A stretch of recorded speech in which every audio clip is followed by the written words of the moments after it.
сме честта да ви приветстваме с добре дошли на нашия празник, с който честваме Световния ден на диабета.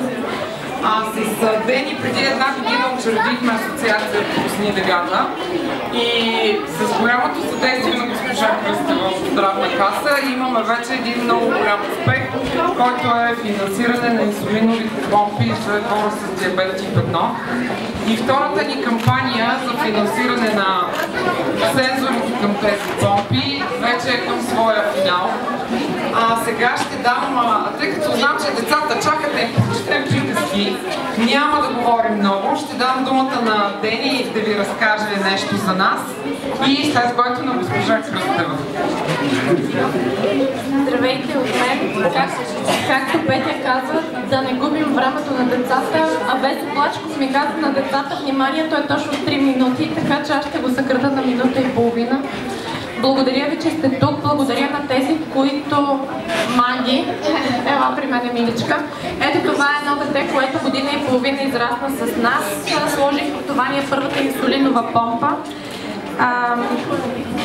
Аз се радвам, че в нашата кампания с времето срещнах човечност, доброта. Благодаря на футболен клуб Левски, който е наш нов партньор, на Кол Груп, Силвия Динева, не знам къде отиде.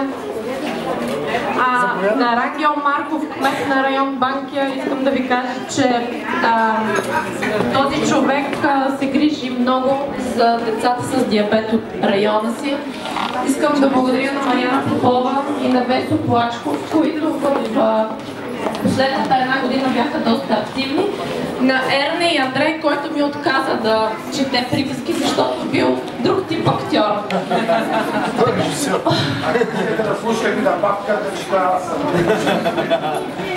Така че оставям ви с детски приказки, песни, танци. Има подаръци за всички деца от Viva.com, от футболен клуб Левски, от издателство Анубис и Булвест. И искам да ви кажа, че за моя голяма радост Явор Стефанов доведе нашия детски любим автор Боби Мирчев, който ще чете и ще се състезава с госпожа Иванка Кръстева за негови стихове.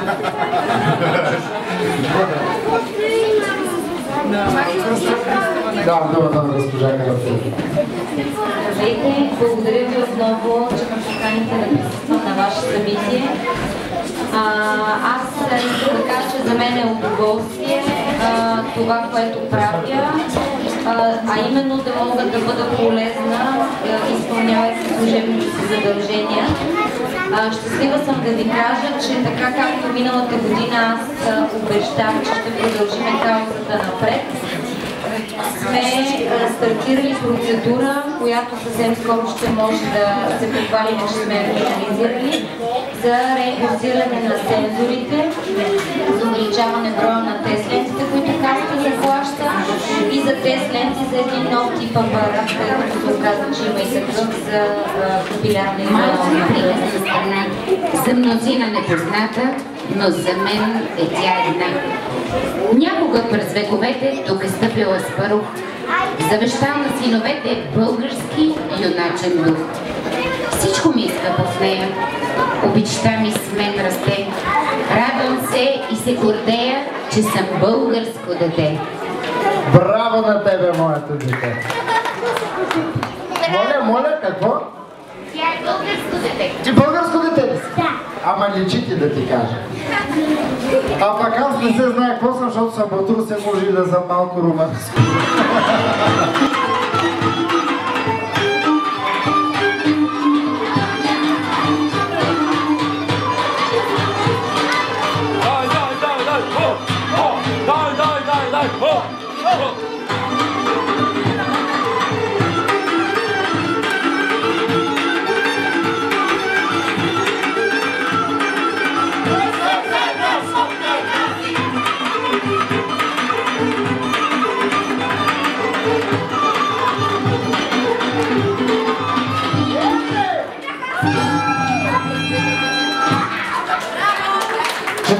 Ще рекли Ленинград, Плевен. Сега. Този малък самолет ще лети с детската ни песен. Ще лети напред този малък самолет ще лети с детската ни песен. Айде, хубави крила! Самолет, лаба-да-ба-да, самолет, лаба-да-ба-да. Вижте този детски самолет, ама нещо не ви чувам. Самолет, лаба-да-ба-да, самолет, лаба-да-ба-да.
Браво! Излязли на двора, пак бухнал вятър и пак разпилял брашно. Няма да е по твоята воля ветра, извикало момчето и влязло в избата от дома. Нагребало брашно, излязло на двора и духнал пак вятър. Не оставил абсолютно нищо в тавата. Захвърлило е момчето и тръгнало да гони вятъра. Тичало и срещнало един гологлав момък. Защо тичаш, бе, момче? Попитал момъкът. Вятъра гони. Трудец ми ограби. Разпиля ми брашното, гони го да ти го вържа. Вятъра гони ли се, бе, момче? Остави се ти от тая работа. И на мен вятърът ми свали калпака и го отнесе в реката. Но аз не съм луд да го гоня. Аз пък ще го гоня и ще го стигна. И хрупнало пак момчето, тичало и на другия ден срещнал един здрав и едър селянин. Къде си се втурало, момче? Питал селянина. Сега ще видим какво ще кажа момченцето. Така? Тя много дълго. Вятъра гоня. И защо го гониш? Ми да ми върне брашното. 3 дъви ми разпиля. Трудеца ми ограби, на мене и на майка ми. Я не си хъби времето, момче. С вятъра излиза ли се на глава? Той и на мене ми е колко обочни дръчета ми поломи, колко плод ми урони, но си трая. Кой може да се разправя с вятъра? Аз ще се разправя. Тичало пак момчето, тичало и на третия ден срещало стар моряк с торба на рама. Къде е, момче? Спрял моряка. Вятъра гони. И какво ти е направил вятъра? Ами разпиляни 3 тъги брашно. И голяма работа. За тебе може да е малко, но за мен е голяма. Нека дойде той да поработи, че да види как се добива всяко едно зрънце. И аз се върнивам, момче, рекал моряк. Не можеш да се разправиш с вятъра. Той е силен и страшен. Ще тухне срещу тебе и ще те отвее в някакви пустина. Не можеш да се върнеш вече. Нали и нашия кораб потопи. Извика се, издавиха се всички пътници и моряци. Аз сам се чудя как остана жив. Да става фото, ще тръгнал съм, няма да се върна. Ще догони вятъра и ще си взема брашното. Момчето отново се втурнало. Тичало и най-сетне стигнало вятъра. Сега ще стане много интересно. Ветре, какво? Я си ми дай брашното, дето би го разпиля. Момче, вятър брашно държи ли? Държи. Ние с друг сме си го добили това брашно. Разпиляхме и трябва да го върнеш. Затова тичам цели 3 дни да те гоня. Усмихнал се вятър и е рекал. Добре правиш, че пазиш и си дириш с труд придобитото имане. Да си измело, момче, защото си дошло с вятъра да се разправиш. Разпиляното брашно не мога да ти върна, но ще ти го заплатя ето с тази кърпичка. Вземи я и я пази добре. Както и кажеш, кърпичке, дай да ям, тя сама ще си пустила. Каквото я да ми пускаш, то с час вземи пред теб. Да. Коя е твоята любима приказка? Червеното шапчето. Може да я разкажеш? Не. Добре, може да кажеш нещо за поздрав на всички, които са тук? Примерно ти да си първата от децата, които ще поздравят всички официални гости и другите деца, които ще бъдат в журито. Песничка, стихче? Не. Нищо. Добре, можеш ли тогава да държиш официална реч? Все едно си кандидат сега за кмет на София. Това мога. Добре. Ето, как се казваш и ти? Ники. Ето сега ще чуем бъдещия кандидат кмет за София, който ще поздрави това мероприятие, всички официални гости и всички деца. Заповядай, микрофонът е твой. Всички мои приятели и мои колеги и съратници ще бъдат близко до кметството и ще играят с мен. И всички мои приятели и така нататък. Ще има ли приказки в кметство? Не знам. Примерно, може ли цялото деловодство да се преобрази в стая за приказки? Да.